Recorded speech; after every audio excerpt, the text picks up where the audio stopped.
Halo semuanya, perkenalkan saya Nurfayantika dengan NIM 18141500004. Baik, di sini saya akan menjelaskan materi mengenai statistik Maxwell-Boltzmann. Nah, kita harus mengetahui apa-apa saja yang akan dibahas di materi statistik Maxwell-Boltzmann ini. Nah, ada beberapa hal, tetapi di sini saya akan membahas mengenai konfigurasi penyusunan sistem klasik, dan ada beberapa hal lain yang saya akan jelaskan. Nah, kita harus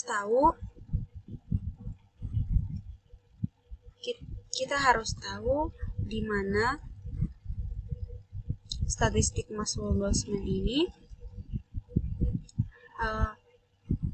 berisi perumusan statistik Maxwell-Boltzmann untuk assembly yang mengandung sistem atau partikel klasik.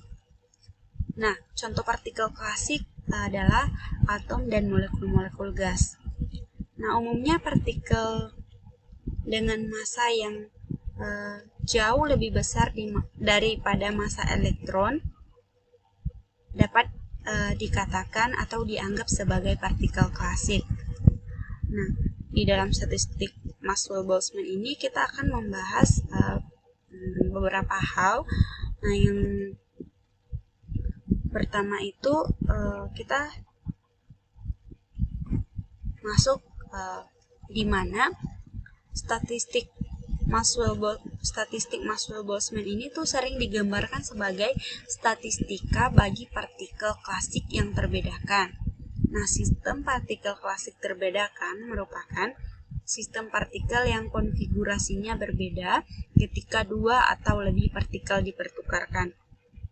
Nah, teori statistik Maxwell-Boltzmann dengan kata lain, konfigurasi partikel A di dalam keadaan 1 dan partikel B di dalam keadaan 2 berbeda dengan konfigurasi ketika partikel B berada dalam keadaan 1 sedangkan partikel A berada dalam keadaan 2. Nah, ketika gagasan tersebut diimplementasikan akan dihasilkan distribusi Boltzmann biasa bagi partikel dalam berbagai tingkat energi. Nah, kita masuk ke di sini nih kayak terjadi konfigurasi penyusunan sistem klasik di mana penyusunannya itu sesuai dengan tingkat-tingkat energi pada sistem gitu. Jadi kayak misalnya ada beberapa sistem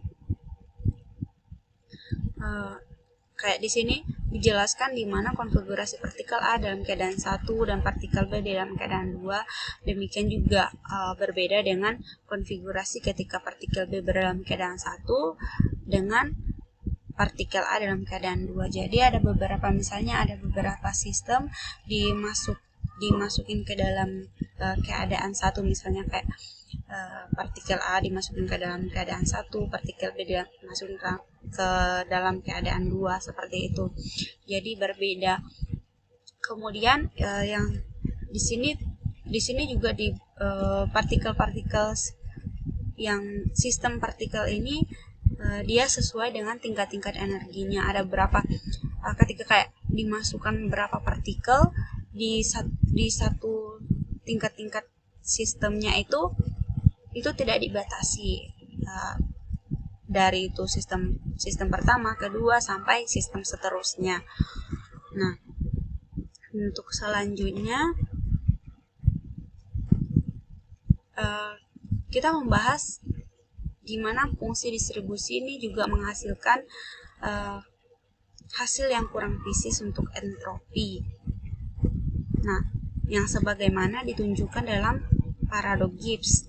Namun, masalah itu tidak muncul pada peninjauan statistik ketika semua partikel dianggap tak terbedakan. Nah, yang selanjutnya, partikel statistik Maxwell-Boltzmann ini dipandang 6 dimensi dari pergerakan molekul, yang 3 dimensi 3 dimensi kedudukan, 3 dimensi kecepatan. Nah, ruang 6 dimensi ini seperti yang dimaksudkan di sini itu disebutlah ruang fasa. Sebelumnya di dalam penyusunan konfigurasi penyusunan sistem klasik ini itu kayak ada beberapa sistem yang kayak berbeda gitu, tingkat energinya juga berbeda.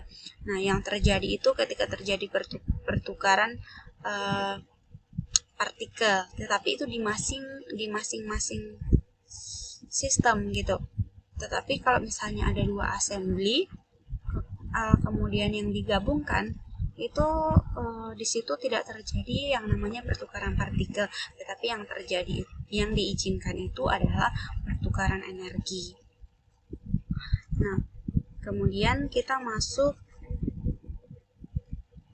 distribusi Maxwell-Boltzmann menggambarkan kecepatan partikel dalam gas, di mana partikel tidak terus-menerus berinteraksi satu sama lain, tetapi bergerak bebas antara tabrakan pendek. Yang artinya di sini di mana partikel itu dia tidak terus-menerus berinteraksi satu dengan yang lain, tetapi dia bergerak bebas antara tabrakan pendek. Kayak misalnya kayak tidak dibatasi gitu. Dia bisa bergerak dari tabrakan pendek maupun panjang segala macam. Jadi dia tidak fokus berinteraksi pada satu sama lain aja, tetapi dia memiliki ruang lingkup yang kayak sangat luas dan dia bisa bergerak bebas seperti itu.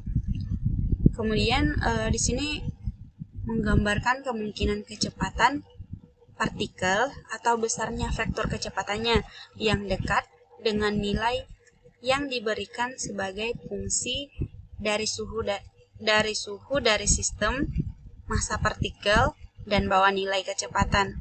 Distribusi probabilitas ini dikemukakan pertama kali oleh James Clerk Maxwell dan Ludwig Boltzmann. Nah, distribusi Maxwell-Boltzmann ini biasanya dianggap sebagai distribusi kecepatan molekul, tetapi juga dapat merujuk kepada distribusi untuk kecepatan, momentum, dan besarnya momentum molekul. Nah, jadi biasa yang dikenal itu di mana distribusi Maxwell-Boltzmann ini tuh biasa dianggap sebagai distribusi kecepatan molekul, tetapi tidak hanya itu saja.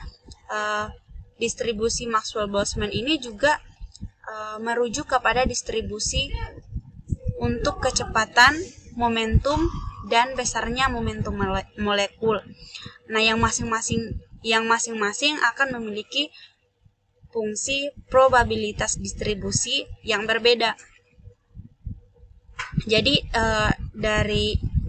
dari distribusi Maxwell-Boltzmann ini tuh semuanya ada kaitannya gitu. Kemudian distribusi Maxwell-Boltzmann ini juga merujuk kepada distribusi kecepatan. Nah, untuk yang selanjutnya di mana kita masuk ke ruang fasa. Ruang fasa ini adalah ruang yang dibentuk oleh ruang spasial dan ruang momentum, atau ruang spasial dan ruang kecepatan. Nah, kita perlu mengetahui di mana ruang fasa yang sebenarnya keadaan sistem statistik yang telah dan yang akan kita bahas adalah keadaan sistem tersebut itu adalah ruang fasa gitu. Misalkan kita memiliki sebuah partikel. Nah, posisi partikel dapat diterangkan atau dijelaskan dengan lengkap oleh 3 koordinat ruang, yaitu biasa yang kita kenal bahwa di mana 3 koordinat ruang itu yang pertama X, kemudian Y, dan Z. Nah, tetapi jika posisi saja itu tidak bisa mendeskripsikan dinamika partikel secara lengkap. Nah, kita juga memerlukan informasi tentang kecepatan partikel tersebut. Nah, kecepatan partikel dapat didefinisikan dengan lengkap oleh 3 koordinat kecepatan, yaitu Vx, Vy, dan Vz. Nah, dengan demikian, dinamika sebuah partikel dapat dijelaskan secara lengkap oleh 6 buah koordinat, yaitu 3 koordinat ruang yang sudah tadi saya jelaskan, yaitu X, Y, dan Z. Kemudian serta 3 koordinat kecepatan, yaitu Vx, Vy, dan Vz. Nah, kita dapat menggabungkan ke-6 koordinat tersebut dalam satu ungkapan menjadi X, Y, Z, Vx, Vy, dan Vz. Nah, untuk yang selanjutnya, kita akan mengetahui bahwa di mana momentum itu merupakan perkalian massa dan kecepatan, di mana persamaannya itu P sama dengan M dikali V. Nah, maka alternatif lain untuk mendeskripsikan dinamika partikel secara lengkap adalah memberikan 3 koordinat spasial dan 3 koordinat momentum. Dalam deskripsi ini, dinamika partikel dapat dijelaskan dengan lengkap jika 3 koordinat spasial dan 3 koordinat momentum dapat ditentukan.